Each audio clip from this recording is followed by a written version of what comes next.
Bir alışveriş merkezine girdiğinizde ne hissedersiniz? Burnunuza gelen o taze pişmiş ekmek veya vanilya kokusu. Arka planda çalan o rahatlatıcı yavaş müzik. Kırmızı etiketlerin üzerindeki son 2 ürün uyarısı. Siz bunların tesadüf olduğunu mu sanıyorsunuz? Ya da o kazağı, o kahveyi, o telefonu tamamen kendi kararınızla mı aldığınızı düşünüyorsunuz? Üzgünüm ama yanılıyorsunuz. Markete girdiğiniz andan itibaren artık siz bir birey değilsiniz. Siz bir avsınız ve karşınızdaki raflar da masum birer raf değil. Beyninizin en savunmasız noktalarına, bilinçaltınıza saldırmak için tasarlanmış birer mayın tarlası. Bugün pazarlama dünyasının en karanlık, en bilimsel ve en korkutucu tarafını konuşacağız. Markaların fMRI cihazlarıyla beyninizin içine girip satın alma düğmesini yani buy button'ı nasıl keşfettiklerini anlatacağız. Konumuz nöropazarlama. Kredi kartlarınızı saklayın. Çünkü beyninizi hacklemeye geliyoruz.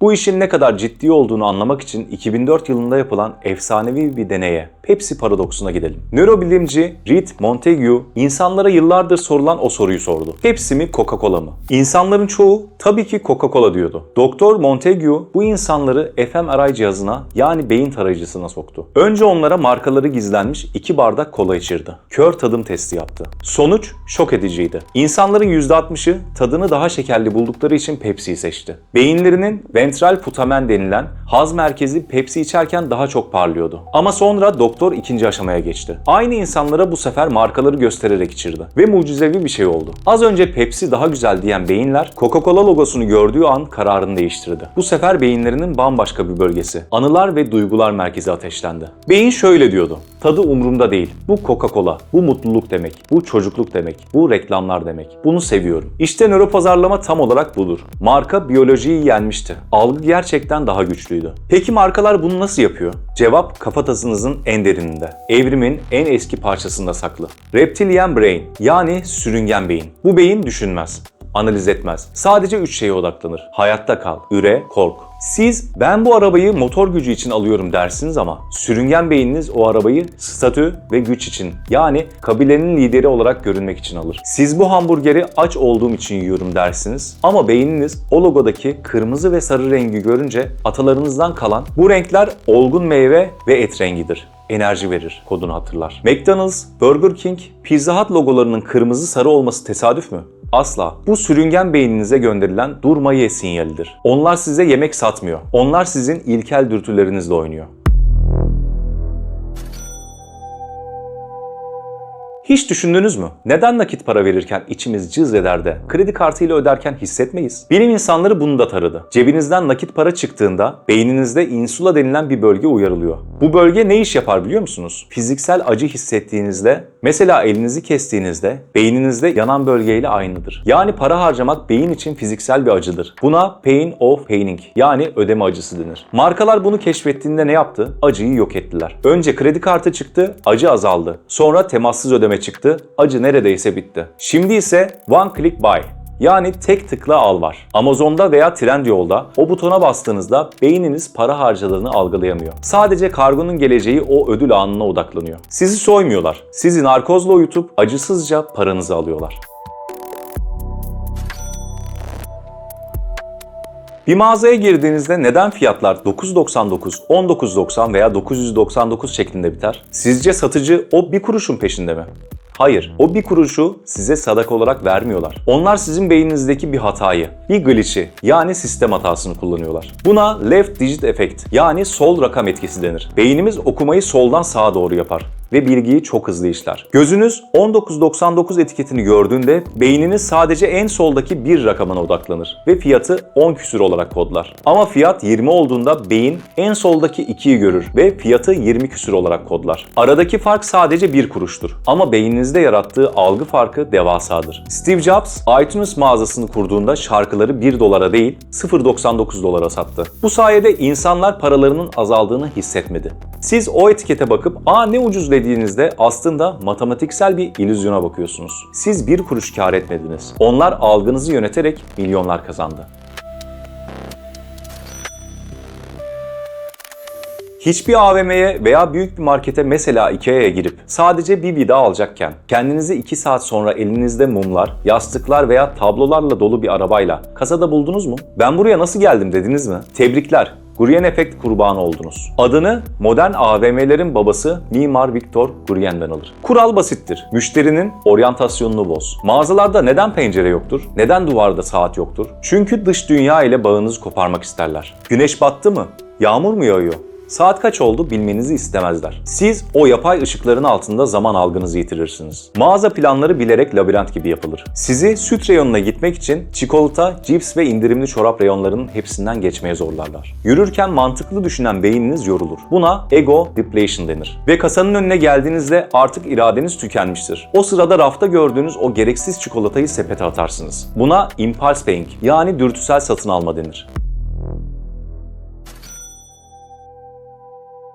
Gözlerinizi kapatabilirsiniz. Kulaklarınızı tıkayabilirsiniz ama burnunuzu asla kapatamazsınız. Koku beyindeki limbik sistem, yani duygu merkezine direkt giden tek duygudur. Bir kokuyu aldığınızda düşünmeden önce hissedersiniz. Süpermarketlerin fırın reyonunun önünden geçerken aldığınız o taze ekmek kokusu var ya, çoğu zaman o koku gerçek ekmekten gelmez. Havalandırma kanallarından mağazaya pompalanan sentetik ekmek parfümüdür. Amaç sizin karnınızı acıktırmak ve sepete daha çok yemek doldurmanızı sağlamaktır. Starbucks gibi kahve devleri mağaza tasarımında şunu şart koşar: kahve kokusunu bastıracak hiçbir yiyecek, mesela ağır kokulu bir sandviç, açıkta satılamaz. Çünkü o yoğun kahve kokusu beyninizde burada kaliteli kahve var, burada sıcaklık var hissi yaratır ve 5 liralık kahveye 100 lira vermenizi sağlar. Onlar size kahve satmıyor. Onlar size o kokunun yarattığı atmosferi satıyor.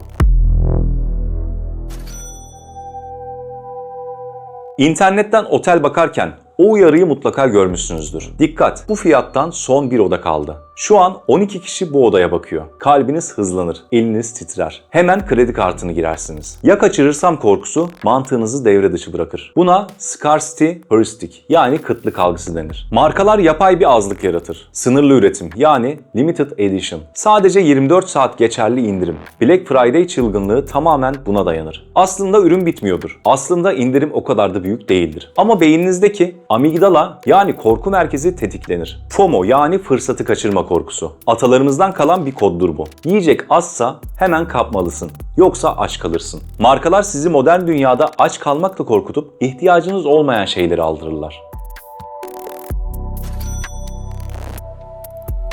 Markalar sadece beyninizin yapısını değil, hayatınızın en mahrem sırlarını da biliyor. Buna en ürkütücü örnek Amerika'daki perakende devi Target'ın yaşadığı olaydır. Bir gün Minneapolis'teki bir Target mağazasına sinirli bir baba girer. Elinde mağazadan eve gelen indirim kuponları vardır. Mağaza müdürüne bağırır: "Siz nasıl bir sapıksınız? Benim kızım daha lise öğrencisi. Eve sürekli bebek bezi, beşik ve hamile kıyafetleri broşürü yolluyorsunuz. Kızımı hamileliğe mi özendiriyorsunuz?" Müdür binlerce kez özür diler. Sistem hatası der. Ama birkaç hafta sonra o baba mağaza müdürünü arar. Sesi titriyordur. "Müdür bey, özür dilerim. Evde benim bilmediğim bir şeyler oluyormuş. Kızım gerçekten hamileymiş." Peki Target kızın babasından bile önce bunu nasıl bilebildi? Basit.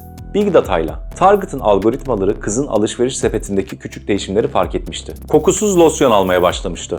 Magnezyum takviyesi almıştı. Sistem bu verileri birleştirdi. Bu müşteri %87 ihtimalle hamile dedi ve ona göre reklam yolladı. Onlar bizi dinlemiyorlar. Bizi dinlemelerine gerek yok.